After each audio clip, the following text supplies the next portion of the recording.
आपने कई फिल्में देखी होंगी और ये भी जानते हैं कि हर फिल्म को हिट कराने के पीछे कई लोगों की मेहनत होती है, लेकिन जब बात पवार के रिटायरमेंट वाले पॉलिटिकल थ्रिलर की हो तो एक एक तस्वीर मायने रखती है। एक एक डायलॉग और डायलॉग के पीछे का भावार्थ समझना और समझाना एक बहुत बड़ी जिम्मेदारी होती है और इसी जिम्मेदारी को सुप्रिया सुले और अजित पवार निभाते नजर आए। यकीन ना हो तो तस्वीरें देख लीजिए।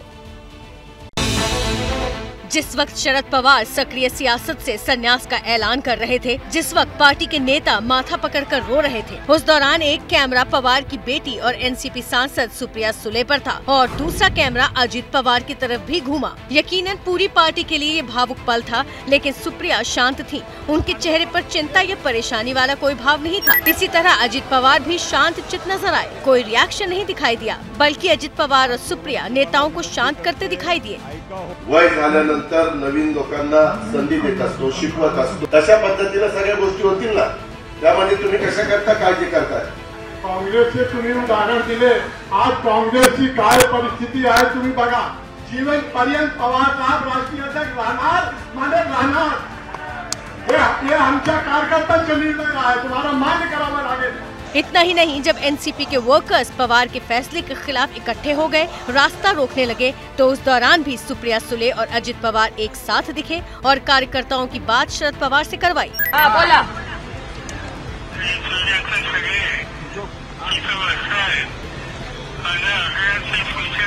इसका मतलब यह है कि जिस बात का इल्म एनसीपी के दूसरे नेताओं को नहीं था, हो सकता है उसके बारे में सुप्रिया और अजित पवार पहले से जानते हो। यही वजह है कि प्रफुल्ल पटेल जैसे नेता ये बयान दे रहे थे कि शरद पवार के बाउंसर के बारे में सब ब्लैंक थे। पार्टी में बिल्कुल बात नहीं हुई थी। मैंने बल्कि पवार साहब को अभी स्टेज पे जब ये घटना चल रही थी तभी मैंने उनको पूछा, मैंने बोला आपने हमसे बात भी नहीं किया? तो बोले मैंने अगर बात किया होता तो आप लोग हाँ बोलते क्या मुझे?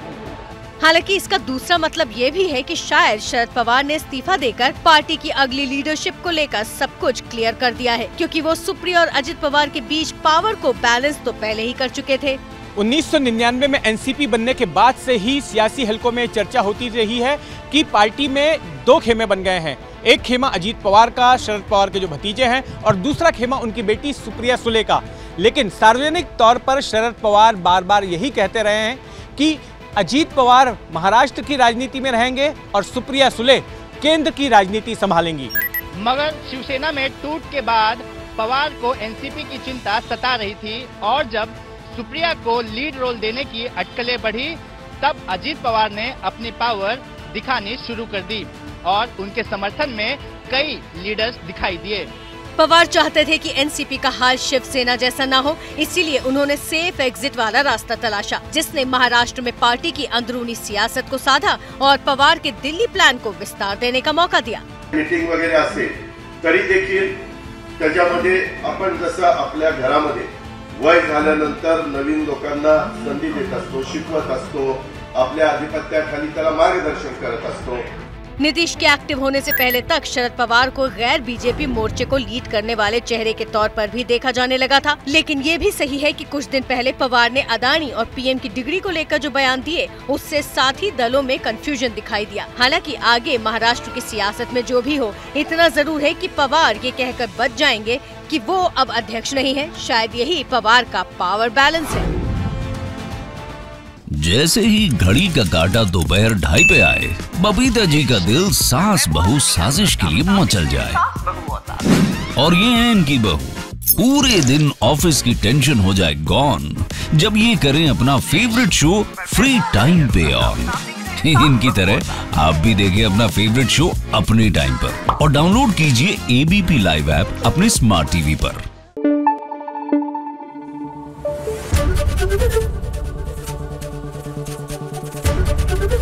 एबीपी न्यूज आपको रखे आगे।